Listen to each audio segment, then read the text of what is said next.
Tabut Perjanjian adalah benda suci berlapiskan emas yang dikenal oleh orang Yahudi, Kristen, dan kaum Muslim. Benda itu juga dikenal oleh banyak orang seperti digambarkan dalam film-film.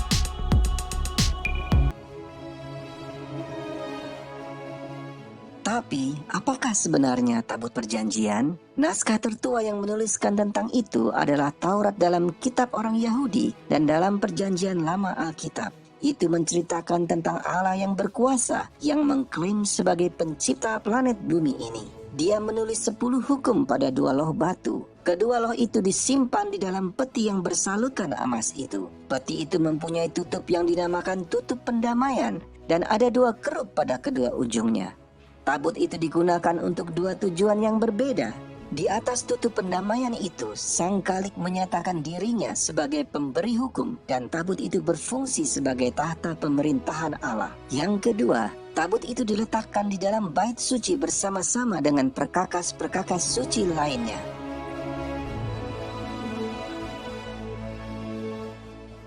Tidak ada seorang pun diizinkan memasuki ruangan di mana tabut itu berada, kecuali sekali setahun pada saat imam besar membawa darah ke dalam ruangan dan memercikan darah di depan tabut dan di atas tutup pendamaian. Ini melambangkan pelanggaran terhadap hukum Allah yang ada dalam tabut itu dibayar lunas oleh darah pengganti yang dipercikan di depan tahta Allah itu.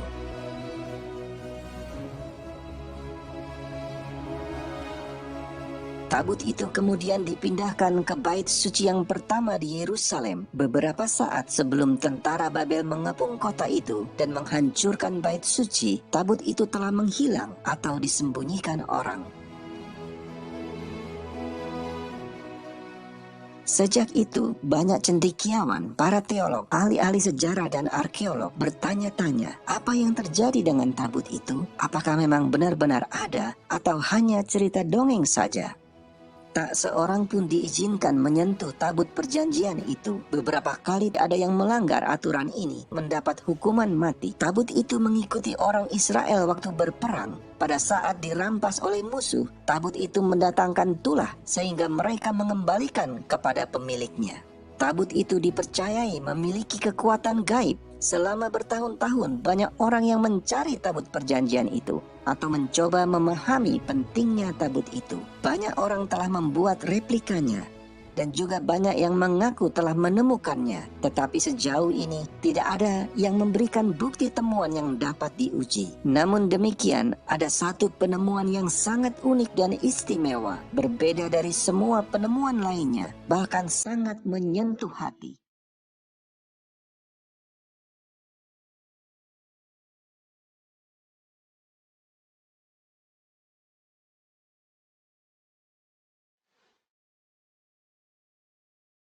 Menghilangnya tabut itu adalah suatu misteri sampai sekarang ini. Sumber yang menyebutkan tempat disembunyikannya ditulis lama sejak menghilangnya tabut itu dan didasarkan hanya pada cerita dongeng atau menduga-duga saja. Terakhir kali disebutkan dalam Alkitab adalah ketika Raja Yosia memerintahkan supaya tabut itu dikembalikan ke dalam bait suci dan bahwa Babel menaklukkan Yerusalem pada masa putra-putra Yosia.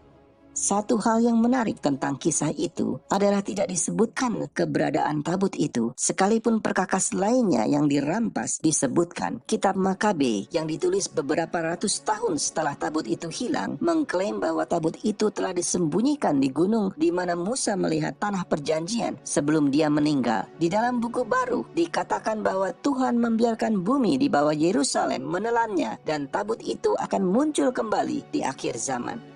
Literatur abad pertengahan mengklaim bahwa tabut itu dibawa ke Ethiopia. Juga ada spekulasi abad ke-20 yang mengatakan ada di Mesir, bahkan sampai di Irlandia. Dengan memahami apa itu tabut perjanjian, mungkin kita bisa mengetahui di mana keberadaannya. Fungsi utama dari tabut perjanjian itu adalah menjadi tahta pemerintahan Allah di bait suci di bumi ini. Tabut itu memiliki banyak peran di luar bait suci dan tidak terbatas pada upacara korban saja.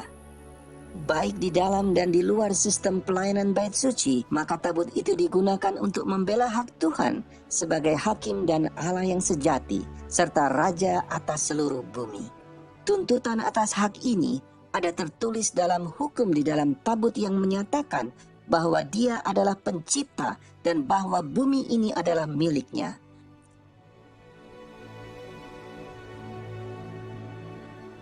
Allah yang mengilhami Alkitab mengatakan, tabut Tuhan, Tuhan semesta bumi. Akulah yang empunya seluruh bumi.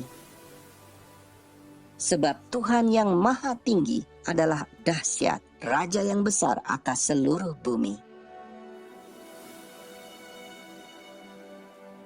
Itulah sebabnya tabut itu ada di depan waktu berperang melawan kota Yeriko, meskipun kota itu tidak menerima Dia sebagai Tuhan atau penguasa tertinggi di bumi ini. Tuhan tetap bisa menghakimi dan menghukum mereka, meskipun Nebukadnezar, pemimpin besar di Babel, tidak menyembah Allah Israel, baik dia dan raja-raja lainnya pada masa itu tetap dihakimi oleh Tuhan. Orang-orang Asyur, Midian, Kanaan, Mesir, orang Ethiopia, orang Filistin, dan banyak bangsa-bangsa lain yang menolak Allah sebagai Tuhan mereka tetap dihakimi sesuai dengan standar Tuhan. Pada saat raja terakhir Babel mengolok-olok Tuhan di bait suci Allah, ia dijatuhi hukuman oleh Tuhan dengan tulisan tangan di dinding sebagai penghakiman di depan semua orang di ruangan itu. Tuhan menunjukkan bahwa tidak peduli agama atau etnis apa yang Anda miliki, Anda akan diadili berdasarkan standar Sang Pencipta dan bukan standar moral Anda sendiri atau standar moral dari budaya tertentu.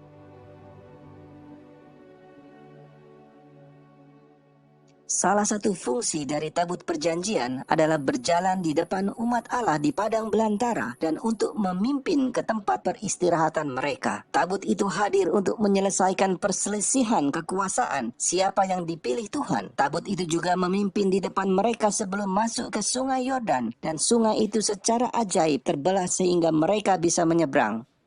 Tabut itu juga mengambil bagian dalam meneguhkan perjanjian antara Allah dengan Israel di Gunung Ebal. Meskipun Israel mengecewakan Tuhan, ditaklukkan oleh musuh atau tabut itu dirampas dari mereka, Tuhan menggunakan tabut itu untuk menghakimi orang Filistin dan mengalahkan dewa-dewa mereka sehingga mereka dipaksa untuk mengembalikannya. Dalam situasi ini Tuhan menggunakan tabut itu sebagai simbol status kerajaannya.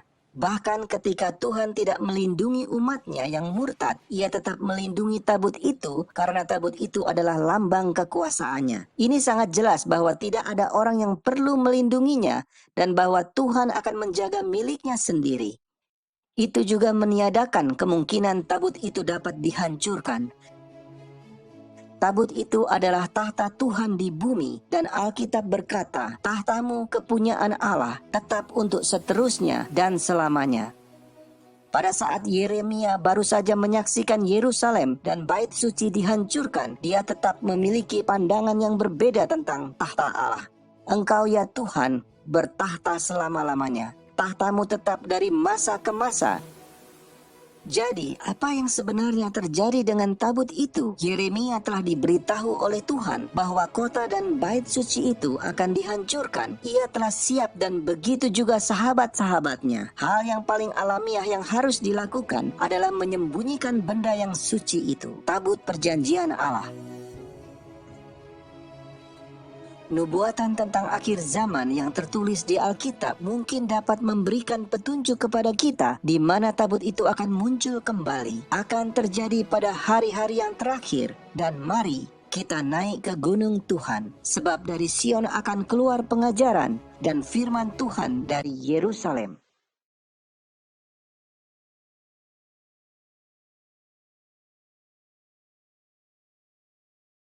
Pada abad ke-19, arkeologi sudah mulai maju ketika berbagai ilmuwan pergi mencari peninggalan-peninggalan kuno yang ditemukan di Timur Tengah.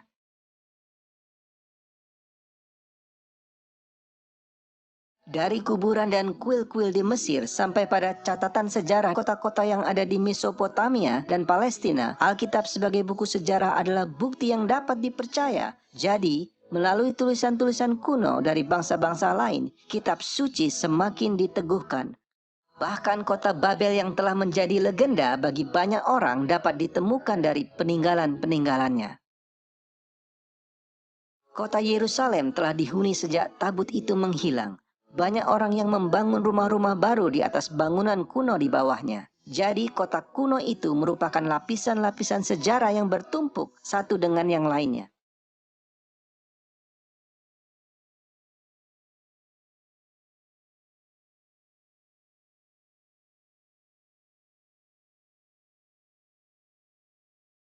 Pada tahun 1854, seorang misionaris, James Barclay, berjalan-jalan di sepanjang tembok tua di Yerusalem dan secara kebetulan memasuki gua utama di bawah kota tua yang penuh terowongan-terowongan dan lubang-lubang. Gua-gua ini sudah ditutup selama berabad-abad dan panjangnya sejauh 5 blok. Pada tahun 1867, Tuan Jenderal Charles Warren melakukan penggalian di kota tua itu dan di bukit di mana bait suci itu berdiri. Ia menemukan terowongan-terowongan di bawah lantai dasar. Pada tahun 1873, Charles Clermont Ganneau, seorang orientalis Prancis dan seorang arkeolog, menemukan kerup diukir di batu di dalam gua.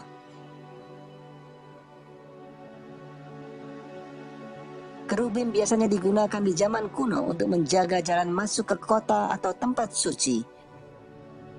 Kerub itu mempunyai keunikan dan mirip dengan apa yang ada pada saat tabut itu menghilang. Pada tahun 1882, Jenderal Gordon, seorang perwira yang dihormati, melakukan perjalanan ke Timur Tengah dan pada saat berjalan-jalan di Yerusalem, ia merasa yakin bahwa tempat yang biasa disebut Golgota bukanlah lokasi yang benar. Di bagian utara dari Bukit Bait Suci yang terpotong itu kelihatannya jauh lebih sesuai dengan gambaran dari Alkitab dan tata letak kota kuno itu. Dia mulai melakukan penggalian di sana, tetapi dia harus pergi untuk membantu konflik di Sudan, di mana dia meninggal dan tidak sempat menyelesaikan pekerjaannya. Namun dia sempat menuliskan surat kepada seorang sahabatnya yang berisi suatu pernyataan yang mengejutkan, sesuatu yang terjadi yang tidak sempat dijelaskan. Di bagian utara gunung yang dimaksud dengan Bukit Tengkorak juga merupakan tempat yang disebut Gua Yeremia, di mana dia menuliskan kitab ratapan. Kitab yang sama di mana Yeremia mengatakan, "Tahta Allah tetap selama-lamanya." Gordon berkata, tabut perjanjian itu ada di sana. Dia juga menyebutkan bahwa perkakas-perkakas bait suci yang lain dapat ditemukan di sana. Pernyataan itu sangat aneh karena dia tidak pernah menyelesaikan penggaliannya. Jadi bagaimana dia bisa tahu? Demikianlah gua Yeremia itu tetap tertutup dan surat-surat Jenderal Gordon tersimpan di suatu tempat yang aman. Sekitar 100 tahun kemudian, seorang yang bernama Ron Wyatt menaikkan doa kepada Tuhan supaya Tuhan menggunakan dia menunjukkan kepada dunia bahwa Alkitab itu benar adanya. Ron sudah mempelajari kisah tentang air bah dan menyelidiki kemungkinan adanya peninggalan Bahtera Nuh.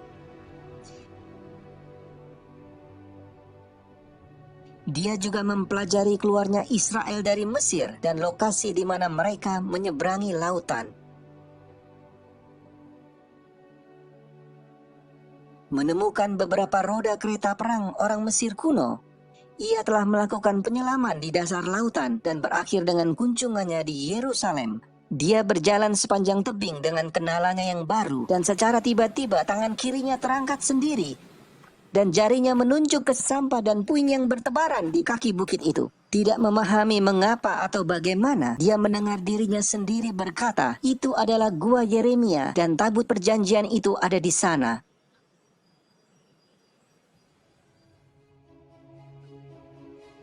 Ron bingung dengan apa yang terjadi, sesuatu yang belum pernah dialami sebelumnya. Dia bahkan tidak pernah berpikir untuk mencarinya. Merasa terbeban, lalu dia pulang ke rumah dan belajar apakah benar tabut itu ada di sana atau kemungkinannya. Dia mempelajari tentang tembok pengepungan oleh tentara Babel pada saat tabut perjanjian itu terakhir terlihat. Dia berusaha mencari tahu kapan itu dipindahkan dan juga perkiraan di mana lokasi yang mungkin dan kapan tabut itu disembunyikan. Dan ternyata dia benar-benar melihat suatu kemungkinan bahwa tabut itu bisa disembunyikan di bawah sistem terowongan itu. Dia yakin bahwa Allah sendiri telah mengilhami dia untuk dapat menemukannya. Ron memulai penggalian bersama kedua anaknya laki-laki di tempat di mana jari tangannya menunjuk.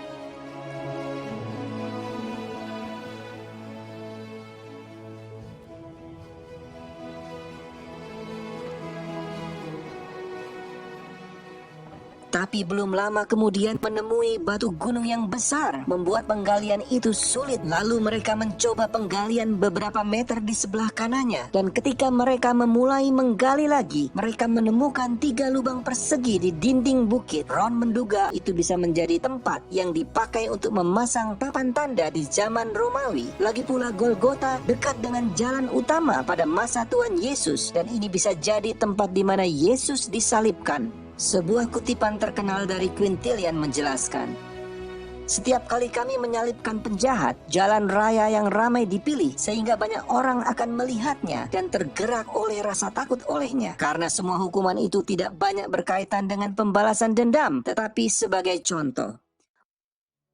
Lokasi Golgota di mana gereja Bizantium itu dibangun bukanlah di jalan raya seperti di tempat ini. Apakah mungkin lubang persegi itu digunakan untuk menaruh papan tanda yang menyatakan kepada orang banyak tentang kejahatan yang dilakukan oleh para penjahat?" Dia mulai berpikir bahwa sisi gunung itu bisa jadi tempat di mana orang disalibkan. Dia meneruskan penggalian ke bawah, tapi tanahnya sangat labil, sehingga dengan alasan ini mereka kembali ke tempat semula dan berharap mereka bisa menggali di sekitar batu besar itu. Kali ini mereka menemukan cara untuk menggali di antara tebing dan batu, dan tebing itu hampir membentuk atap saat mereka menggali ke bawah. Sementara menggali terus, Ron menemukan sesuatu seperti lubang untuk tali yang dipahat di permukaan tebing.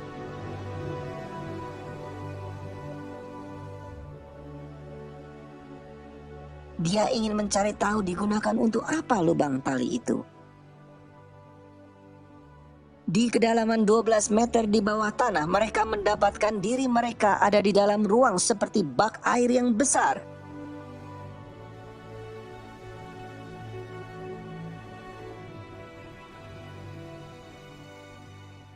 Bentuknya seperti lingkaran dan memiliki tangga yang menurun ke dalam. Ron bertanya-tanya kalau itu mungkin digunakan untuk menyimpan gandum dan kemudian digunakan sebagai bak air. Lalu dia memahat plaster lapisan dinding dan menemukan banyak tembikar di antara tanah dan puing-puing yang digunakan untuk menguruk bak itu. Pada saat dia menunjukkan potongan-potongan tembikar itu ke otoritas barang-barang kuno, mereka memeriksanya dan memberitahu Ron bahwa itu adalah peninggalan dari zaman Yebus. Barang temuan yang paling muda tertanggal dari zaman Romawi. Ron meneruskan penggalian di bawah relung persegi yang dia temukan itu. Berdasarkan tembikar dan koin yang mereka temukan, mereka tahu bahwa mereka sedang berada di lapisan Romawi. Pada saat penggalian, mereka juga menemukan banyak tulang-tulang jari yang menguatkan kecurigaannya bahwa tempat itu dulunya adalah tempat untuk eksekusi. Selain dari penyalipan, rajam dengan batu juga dilakukan selama masa Yahudi Romawi. Di bagian luar struktur seperti bak yang Ron temukan itu, dia menemukan struktur lain seperti lingkaran. Hanya bagian dasar dari struktur yang melingkar itu kelihatan utuh.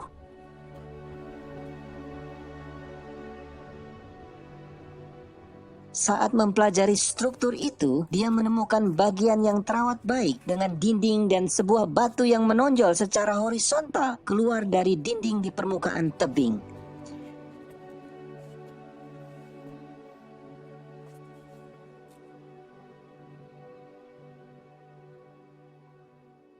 Beberapa kaki di depannya, dia perhatikan ada sebuah batu persegi yang kelihatannya tidak alami. Dengan berhati-hati, dia mengangkat dan menemukan lubang persegi yang dipahat di bawahnya. Mungkinkah ini lubang salib itu? Saat dia memeriksa lubang itu dan membersihkan tanah di sekitarnya, dia menemukan celah retakan yang besar dari lubang itu. Kelihatannya lubang itu digali di atas dataran yang lebih tinggi. Di tingkat yang lebih rendah, dia menemukan beberapa lubang salib yang lainnya.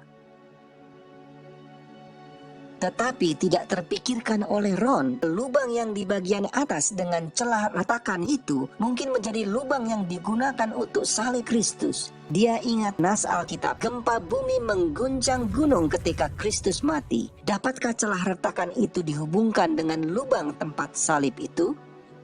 Lubang salib itu mencapai kedalaman 58 cm dari batuan dasar, sedangkan celah retakan tampak lebih dalam.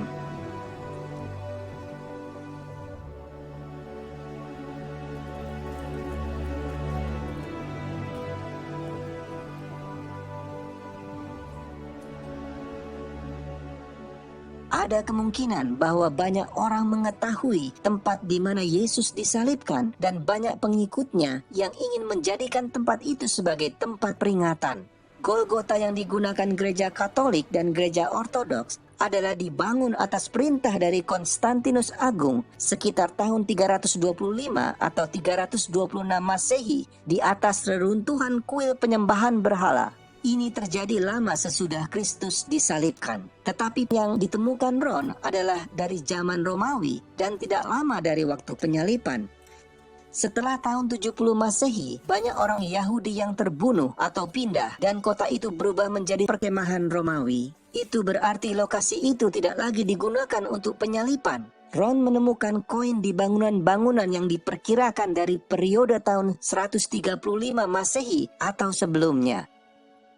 Di tahun 130 Masehi, orang Kristen lebih disukai daripada orang Yahudi. Oleh karena itu, kemungkinan struktur ini dibangun oleh orang-orang Kristen zaman itu atau sebelumnya. Artinya bahwa itu mungkin adalah tempat yang pertama yang diakui sebagai Golgota yang asli. Golgota yang dibangun oleh gereja Bizantium lebih dari 200 tahun kemudian dibuat pada saat banyak orang telah melupakan tempat itu. Semakin dekat pada saat penyaliban, semakin mereka lebih tahu dengan jelas rincian apa yang terjadi. Dengan fakta ditemukannya koin-koin oleh Ron di bangunan-bangunan kuno dari tahun 135 Masehi menunjukkan siapapun yang membangun dan menggunakan bangunan kuno itu rupanya telah mengabaikan dan meninggalkan wilayah itu. Bukti dari pondasi bangunan yang masih utuh mungkin menunjukkan bahwa bangunan itu tidak dihancurkan oleh tangan penjajah, tetapi kemungkinan besar tidak digunakan dan menjadi rusak. Akhirnya, bangunan itu tertutup dengan debu dan puing-puing.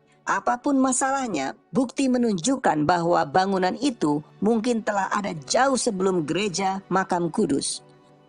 Ron dan kedua putranya telah bekerja di sana hampir 2 tahun. Mereka terus melakukan penggalian pada lapisan zaman Romawi untuk mencari gua-gua atau pintu masuk ke terowongan, tapi tanpa memperoleh keberhasilan.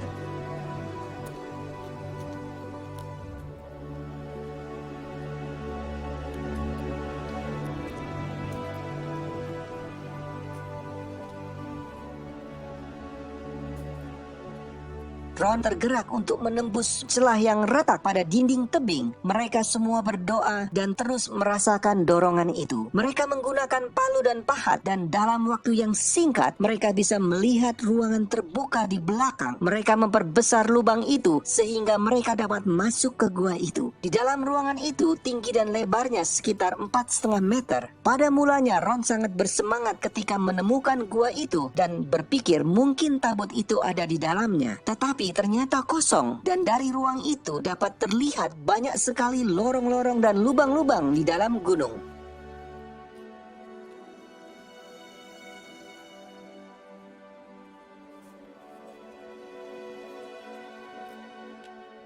Ron terus melanjutkan pencarian di setiap terowongan-terowongan dan lubang-lubang yang terbuka di dalam sistem gua yang sangat besar itu.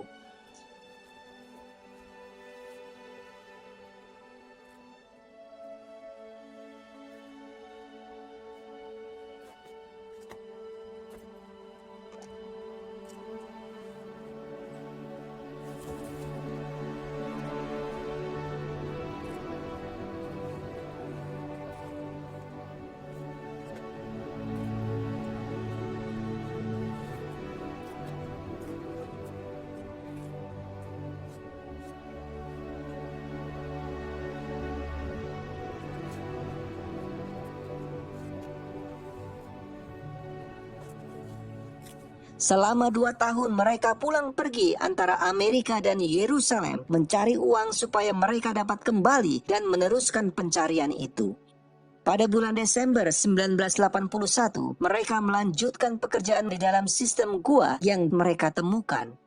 Namun akhirnya mereka bertiga sakit. Kedua putra Ron kembali ke Amerika dan Ron harus mencari bantuan dari orang lain untuk melanjutkan. Dia tidak akan menyerah dan merasa Tuhan telah berjanji kepadanya bahwa dia akan menemukan tabut pada kunjungan itu. Tetapi sekarang dia telah menggunakan seluruh uangnya. Dia sedang sakit dan pekerjaannya sangat sulit dan melelahkan. Seorang dari penduduk setempat yang membantu Ron bisa menembus celah-celah sempit yang dimana Ron sendiri tidak bisa. Dan sementara melihat-lihat sekelilingnya, Ron menemukan lorong mirip seperti cerobong dan sebuah terowongan kecil di mana Ron harus menghembuskan nafasnya untuk masuk.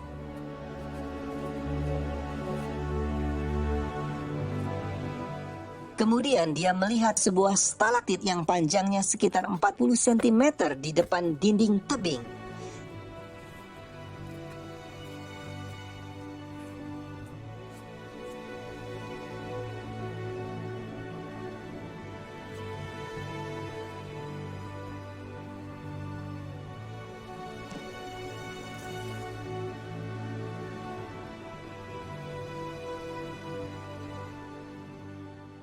Di belakangnya ada lubang kecil dan Ron berusaha untuk mengintip tapi tidak berhasil. Kemudian dia memperbesarnya sedikit dan bisa melihat ada gua di dalamnya. Tetapi kelihatan tidak begitu menjanjikan dan tampak seperti gua yang penuh dengan batu-batu. Ron sudah bertekad untuk mencari terus. Dia memperbesar lubang itu sehingga cukup untuk penolongnya masuk. Tetapi tiba-tiba si penolong itu keluar dengan ekspresi ketakutan dan berteriak, "Ada apa itu? Ada apa di situ? Saya tidak akan kembali ke situ." Kemudian dia keluar dari gua secepat mungkin. Saat itu Ron menyadari bahwa pasti ada sesuatu di situ. Kemudian dia memperbesar lubang itu supaya dia dapat masuk. Hari itu adalah tanggal 6 Januari 1982. Ada kira-kira 45 cm jarak antara batu-batu itu ke dinding langit-langit.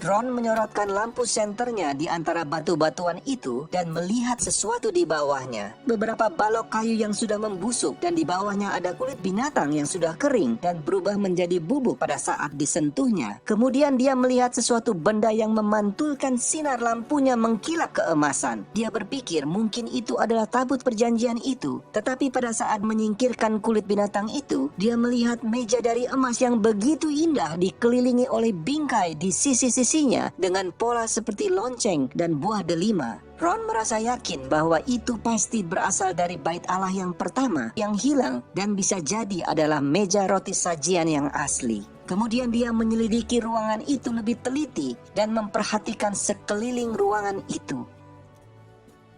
Dia menggunakan lampu senternya dan melihat sebuah celah di langit-langit. Dengan memanjat di batu-batuan belakang ruangan itu, dia melihat sebuah peti batu tepat di bawah celah retakan. Peti itu mempunyai tutup yang terbelah dua dan belahan yang lebih kecil bergeser ke samping sehingga membuat celah ke dalam peti batu itu. Sayangnya, tutup itu terlalu dekat ke langit-langit sehingga dia tidak dapat melihat ke dalam peti itu. Ada bercak hitam di celah retakan langit-langit dan juga ada bercak di pinggiran tutup peti yang terbuka. Celah retakan di langit-langit persis di atas celah bukaan tutup peti batu itu, di mana bercak hitam jatuh dan masuk ke dalam peti batu itu. Pada saat itulah seingat Ron, menyadari apa yang terjadi di ruangan itu membuat dia jatuh pingsan.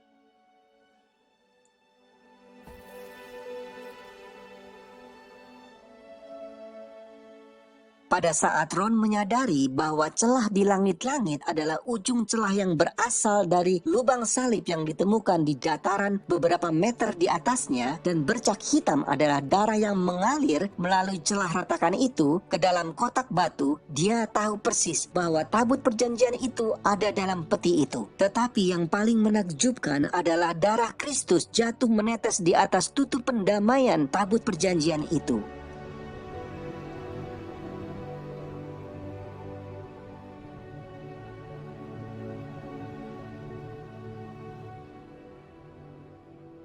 Ron pingsan selama kurang lebih 40 menit.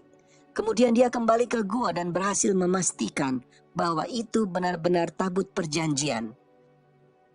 Lalu dia memberitahu pemerintah Israel tentang penemuan itu, tetapi Ron diminta untuk merahasiakannya. Ron merasa tidak bisa tinggal diam begitu lama. Ron mengunjungi ruangan itu beberapa kali dan melaporkan ada beberapa perabot yang lainnya selain tabut perjanjian dalam peti batu itu, yaitu kaki Dian yang bercabang 7 dengan pelitanya dari bait suci yang pertama, mesbah pembakaran ukupan dari emas, meja roti sajian, pedupaan emas, efod, topi imam dengan delima gading di ujungnya, timbangan uang dari kuningan, minyak lampu, sebuah cincin kuningan, dan pedang yang sangat besar.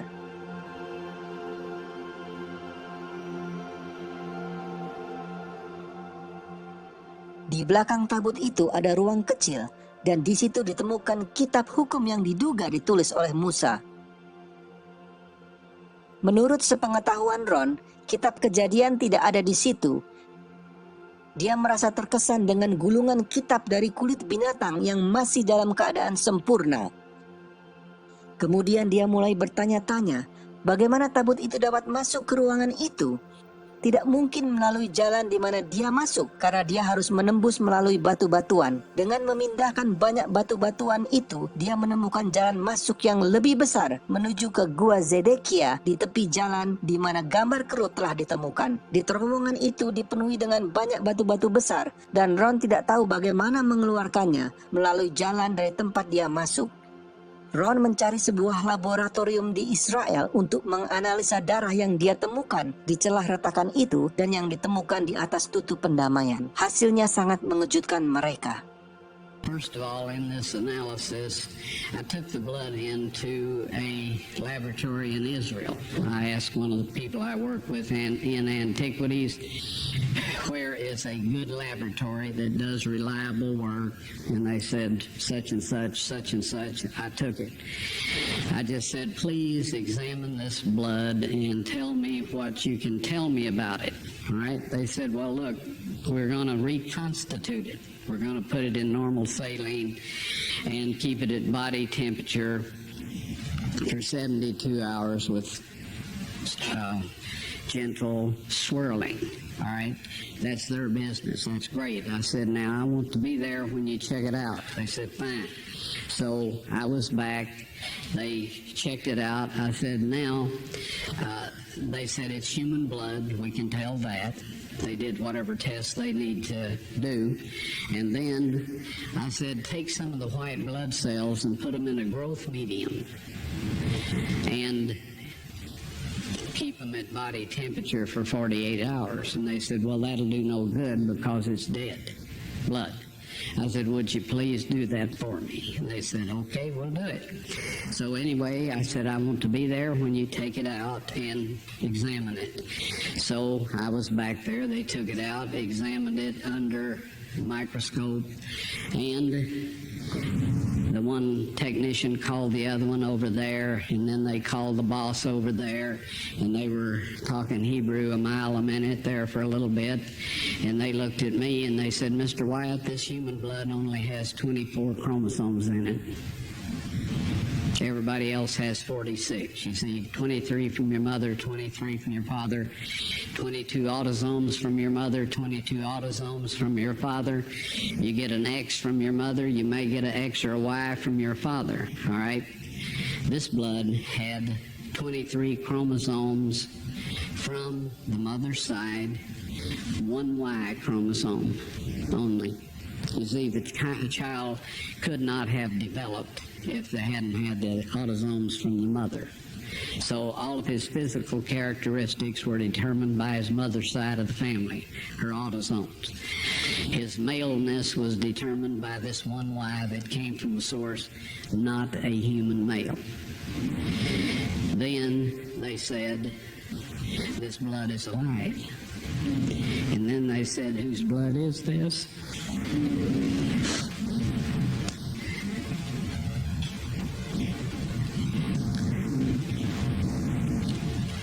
I said, it's the blood of your Messiah.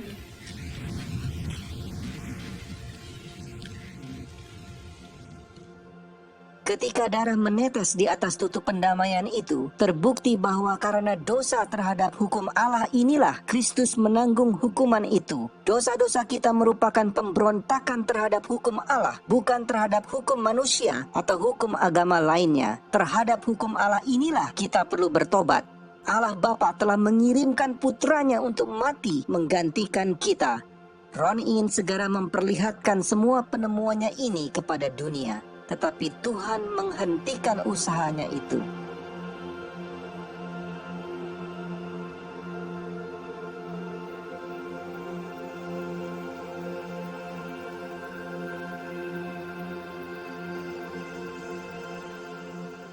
Pada kunjungannya yang keempat, Ron mendapati ruangan itu sudah dibersihkan dan perabot-perabotnya sudah disusun menurut aturannya. Pada saat itu tiba-tiba Ron merasakan kehadiran malaikat di ruang itu dan melihat 4 malaikat, 2 berdiri di satu sisi tabut dan 2 di sisi lainnya.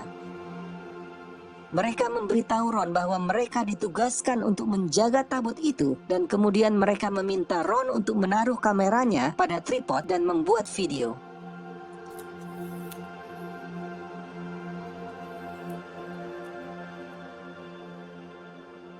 Malaikat-malaikat itu mengangkat tutup pendamaian tabut dan meminta Ron untuk mengeluarkan 10 perintah Allah yang tertulis di 2 loh batu.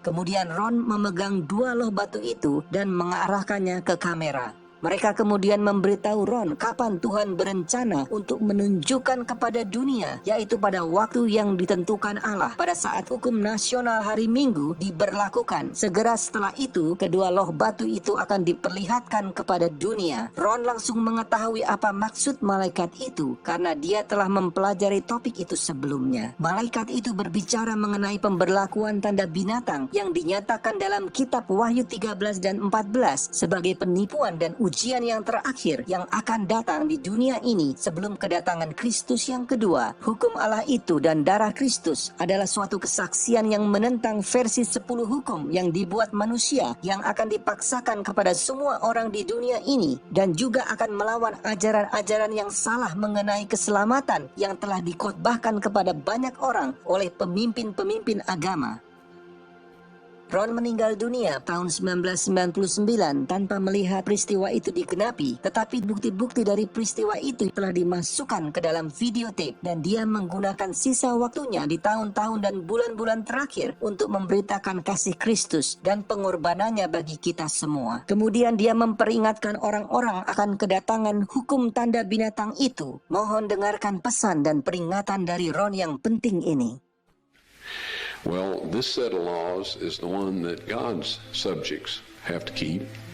It's under his throne in heaven and on earth because Moses was told to make his dwelling place, God's earthly dwelling place, after the manner shown him in the mountain, or the pattern shown him in the mountain.